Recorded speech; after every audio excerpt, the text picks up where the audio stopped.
और दुर्भाग्य से हमारे धर्म गुरुओं द्वारा भी लोभ लालच की बड़ी बड़ी दुकानें लगा करके कथावाचक के रूप में खड़े हो करके केवल काल्पनिक कहानियां सुनाई जा रही है। काल्पनिक धर्म को एक दूसरे विकारात्मक स्वरूप में लिया जा रहा है। मंचों में रास रंग के गाने हो रहे हैं, नृत्य हो रहा है। खुद अज्ञानी है, खुद सत्य को समझ नहीं सकते। कृष्ण के नाम पे और उसके भागवत के नाम पर बस राधा राधा राधे राधे। मैं पूछना चाहता हूं उन कथावाचकों से, इस मंच से भी, कार्यकर्ता बैठक के मंच से, कि पूरी पुरानी भागवत उठा करके देख लो, राधा नाम का शब्द नहीं होगा, मगर कहते जो प्रभु दिख रहा है वही बिक रहा है। साईं के नाम पे एक पिक्चर बन गई, लोग साईं के भक्त बनना प्रारंभ कर गए। कोई विवेक नहीं है। और विवेकहीन कौन है? हिंदू समाज, सनातनी समाज। जबकि मूल में सभी जानते हैं कि साईं एक मुसलमान फकीर थे, मुसलमान परिवार में जन्म हुआ था, मुसलमान फकीर थे केवल। मगर पिक्चर बन गई, उद्योगपति जाने लगे, धन कुबेर जाने लगे, तो हिंदुस्तान भेड़िया धसान इसी को कहा जाता। मैं इसीलिए कह रहा हूं कि इंसानों का विवेक बढ़ चुका है। इंसान तो हमारे ऋषि मुनि थे, जितने विवेकवान थे, जिनके पास अलौकिक शक्ति सामर्थ्य थी, जिनके विचारों की केवल और एक ही दिशा थी। मगर आज जो जिनको कोई ज्ञान नहीं है, भटक रहे हैं गलत दिशाओं पर। कोई किसी को कुछ कह रहा है, कोई कह रहा है, काल्पनिक चीजों में खोते चले जा रहे हैं। ठीक है, हर काल परिस्थितियों में किसी समय राम ने जन्म लिया, किसी समय कृष्ण ने जन्म लिया, हमारे देव पुरुषों ने जन्म लिया, महापुरुषों ने जन्म लिया। ये हमारे लिए सभी पूज्य हैं, सम्मानित हैं, मगर ये हमारी आत्मा के जननी नहीं हो सकते। न राम हो सकते हैं, न कृष्ण हो सकते हैं। ये हमारे लिए देव पुरुष हैं, हमारे लिए पूज्य हैं, मगर सृष्टि के रचयिता नहीं है। उस माता आदि शक्ति जगन्नी जगदम्बा के चरणों में हजारों लाखों राम और कृष्ण उनके नख में समा जाएंगे। वह है माता आदि शक्ति जगत जननी जगदम्बा। राधा और सीता करोड़ों करोड़ों उनके नख में समा जाएंगी। मगर आज समाज भग रहा है दौड़ में, इसलिए नाचने को मिल रहा है, गाने को मिल रहा है, मनोरंजन हो रहा है, काल्पनिक कहानियां सुनाई जा रही हैं और कथावाचक उसी रास रंग में खोते चले जा रहे हैं। कब कृष्ण की महिमा बताई गई? कोई भागवत आचार भागवत सुना रहा हो, टीवियों में बैठ करके सुन लिया करो। किस प्रकार की चीजें सुनाएंगे? कृष्ण के वृतांत के बारे में बताएंगे ही नहीं कि भगवान ने अपने पूर्व जीवन की इतनी लंबी यात्रा में क्या क्या उन्होंने किया, क्या सामर्थ्य उनके पास थी, कहां कहां किन किन राजाओं को क्या क्या ज्ञान दिया, किन किन योगियों को क्या ज्ञान दिया, कितनी सामर्थ्य के रहने वाले थे, वो स्वयं कैसा जीवन जीते थे। शायद इस विषय में बताया जाता तो लोगों के अंदर चेतना का संचार होता। मगर वो तो वहां नाचना, रास रंग सब इसी में चल रहा है। देख रहे हैं नित बस जिस तरह के वीडियो डाले जा रहे हैं, उन्हीं को हम सत्य मानते चले जा रहे हैं। उस जगत जननी जिसे देवाधिदेव भी हाथ जोड़ करके खड़े रहते हैं, ब्रह्मा विष्णु महेश भी जिस जगत जननी के एक पल के दर्शन प्राप्त करने के लिए लालायित होते हों, जब यह भी किसी क्षेत्र में असफल हो जाते हैं तो उस जगत जननी का ध्यान करते हैं। वह जगत जननी जिसकी आत्म चेतना ब्रह्मा विष्णु महेश के शरीर में भी समाहित है, उस विराट सत्ता जगत जननी जगदम्बा माता भगवती के विषय में अज्ञानियों ने सब ज्ञान ही भुला दिया है। क्योंकि परंपरा हजारों हजारों साल तक धीरे धीरे गिरती हुई जाती हुई आज ऐसे पतन में आ गई है कि देवताओं के नाम पर भी अपने रास रंगों को ही धर्म मान रखा है। अगर धर्म मान रखे होते तो आज समाज की इतना पतन न हो रहा होता। क्योंकि मूल की तरफ बढ़ना ही नहीं चाहते, शोध करना ही नहीं चाहते कि किस प्रकार मनुष्य का कल्याण हो सकेगा, किस तरह उनकी आत्मचेतना को जगा सके, किस तरह उनके कर्तव्यों का एहसास करा सके। दुर्भाग्य से हमारे शंकराचार्यों ने भी अपनी जिम्मेदारियों का निर्वहन कभी नहीं किया। आज कहीं साईं के नाम पे पिक्चर बन रही, कहीं किसी के नाम पे पिक्चर बन रही है। क्या आदि गुरु शंकराचार्य जी के नाम पर जिन्होंने 4-4 मठों की स्थापना की, क्या उनके नाम पे पिक्चर अगर बनाई जाती तो क्या सनातनी हिंदुओं के अंदर जागृति ना पैदा होती कि एक 32 वर्ष की अवस्था तक प्राप्त करने के बीच कौन सा साधक किस तरह की साधनाएं करता रहा होगा, किस तरह का त्याग और वैराग उसके अंदर समाहित रहा होगा, जिसने 4-4 मठों की स्थापना कर दी और जिसके कारण एक सनातन की परंपरा आज तक थोड़ा बचती चली आई है, उनका उल्लेख हम कहां कर सके, बल्कि मंदिरों में साईं की मूर्तियां रखनी प्रारंभ कर दी गई। कोई किसी को पूजे, मैं इसे आपत्ति नहीं करता, क्योंकि मैं सभी के धर्मों का सम्मान करता हूं। कंकड़ पत्थर मिट्टी तालाब पर्वत जिसको पूजना चाहो पूजो, मगर हमारे उन देवी देवताओं के स्थलों पर क्या हमारे ऋषियों मुनियों की मूर्तियां नहीं होनी चाहिए? वशिष्ठ विश्वामित्र जी की मूर्तियां किसने स्थापित की? किसने? हमारे हजारों ऋषि मुनि जो विराट थे, विराट सत्ता को लिए हुए थे, त्रिकालज्ञ थे, सामर्थ्यवान थे, उनके बारे में समाज को अवगत नहीं कराया गया। और एक मुसलमान फकीर की तस्वीरें ला ला करके, मूर्तियां ला ला करके स्थापित करना प्रारंभ कर दिया गया। यही धर्म नष्ट करने की जो प्रक्रिया चल रही है, कि धीरे धीरे शिक्षा के माध्यम से भी आपके संस्कार नष्ट किए गए, व्यवस्थाओं से भी आपके संस्कार नष्ट किए गए। अजमेर की दरगाह में जाके चद्दर चढ़ाते हो जाकर के, धिक्कार है हिंदुओं को, सनातन धर्मियों को। तुमने कभी नहीं विचार किया कि वहां पर उसकी मजार बनी हुई है जिसने आक्रांताओं की मदद की, जो केवल धर्म परिवर्तन के लिए, हिंदुओं का धर्म परिवर्तन कराने के लिए आया था, जिसके रहते हुए हजारों हजार नहीं लाखों लाख हिंदुओं का कत्लेआम किया गया। अपने पूर्वजों के ही भूल गए?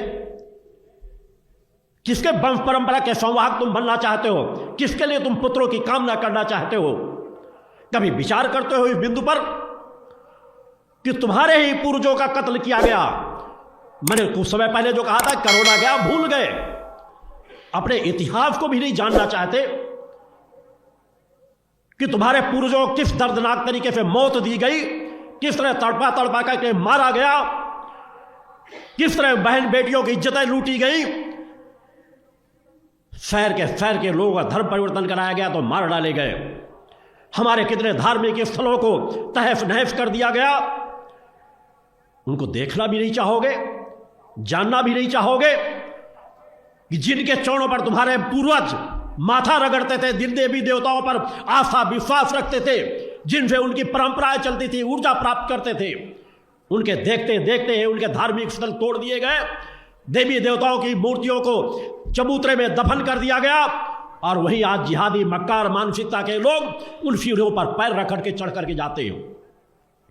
जिन स्थानों को हम खुली आंखों से देख सकते हैं कि आज मंदिरों के अवशेष हैं, वहां पर मस्जिदें खड़ी कर दी गई। और आज वर्तमान में आजादी पाकर के भी सनातनी हिंदू सोया हुआ है। कब जागोगे? कब समाज जागेगा कि हम अपनी शक्ति को पहचान सकें, हम उस दर्द का एहसास कर सकें जो दर्द हमारे पूर्वजों ने सहा है?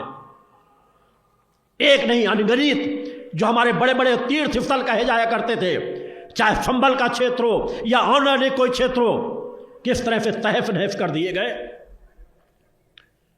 लाखों लाख करोड़ों करोड़ों लोग, हमारे लोगों ने अपना बलिदान दिया, और उस बलिदान को अब इतनी सहजता से भूल जाएं तो फिर किसके लिए जीवन जीते हो? क्या तुम्हें तुम्हारी जिम्मेदारी का एहसास नहीं कि अगर हम यही चक्र का जीवन जीते रहे तो पुनः गुलामी के जीवन के कालखंड में हम आकर के खड़े हो जाएंगे? क्योंकि जिहादी शांत नहीं बैठे। आज भी भारतवर्ष में ही एक नहीं सैकड़ों मिनी पाकिस्तान बन चुके हैं। 100 हिंदुओं के बीच अगर एक मुसलमान है तो सुरक्षित है, वो अपने धर्म का पालन कर सकता है, मस्जिद बना सकता है, वहां पूजा पाठ अपना कर सकता है। मगर अगर 10 मुसलमानों के बीच एक हिंदू है तो हिंदू सुरक्षित नहीं है, उसे पलायन करना पड़ता है।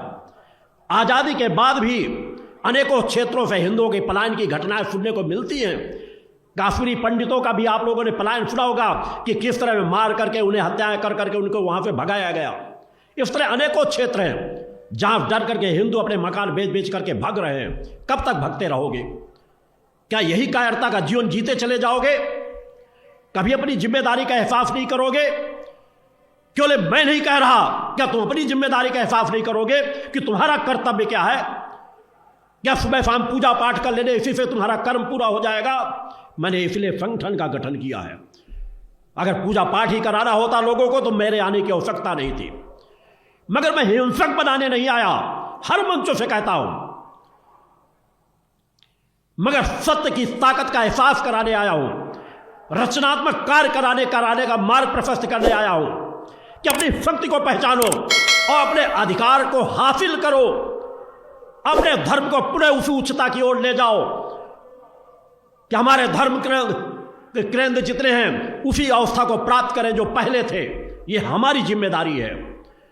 हम उनके संवाहक हैं, ऋषियों मुनियों के। उस काल में जिन्होंने जो करना था उन्होंने किया। अरे अपना बलिदान दे दिया धर्म के नाम पर, सनातन के नाम पर, इससे ज्यादा और वो क्या करते। मगर हम क्या कर रहे हैं? बस अपने जीवन को सीमित दायरे पर रख दिया है। खाओ पियो, 4 बच्चे पैदा करो और मर जाओ। आगे आने वाले बच्चों को भी ये सिखा दो, बस बेटा पढ़ो, शिक्षा, शादी करो, भ्रष्टाचार करो, अनीति न्याय करो, 4 बच्चे तुम भी पैदा करना और तुम भी मर के चले जाना। और धीरे धीरे परंपरा ऐसी घटती चली जा रही है कि अब तो जीवन भी नहीं मिल पा रहा। 10-10, 5-5 साल के बच्चे घातक बीमारियों के शिकार होते चले जा रहे हैं। 50-60 साल में लोग मौत को स्वीकार कर रहे हैं।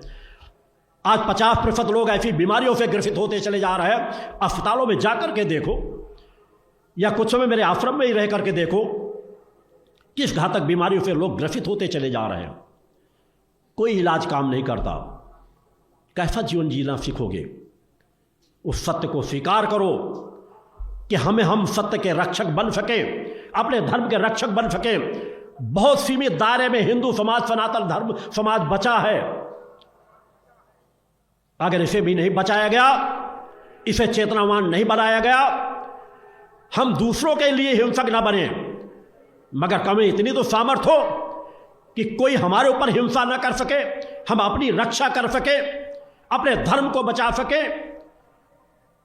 मैंने आक्रामकता नहीं सिखाई, मैंने उस रास्ते पे तुम्हें बढ़ाया कि जड़ों को किस प्रकार से सींचना है, घर घर में जाकर किस तरह मां की आराधना करना है, किस तरह लोगों को जगाना है।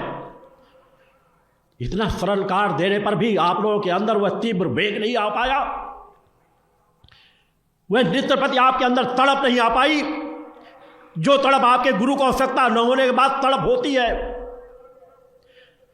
कि समाज को हमें जगाना है, आगे आने वाली पीढ़ी को हमें बचाना है, लोगों को नशे मान से मुक्त करना है, चरित्रवान चेतनावान बनाना है, बच्चों को मां की आराधना करना सिखाना है, उन्हें अपने इष्ट के प्रति आकर्षित करना है, किसी वो अपने इष्ट को जान सके, इष्ट की भक्ति कर सके, इष्ट के प्रति निष्ठा विश्वास आ सके।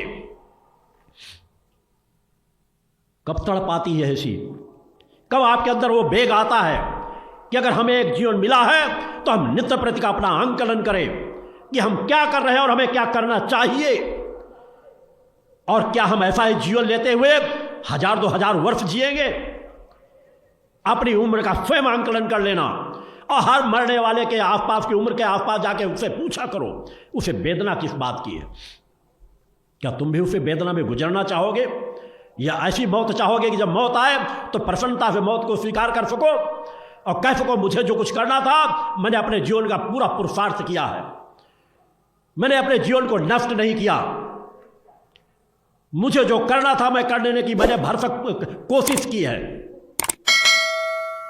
उस विचारधारा का जीवन जियो।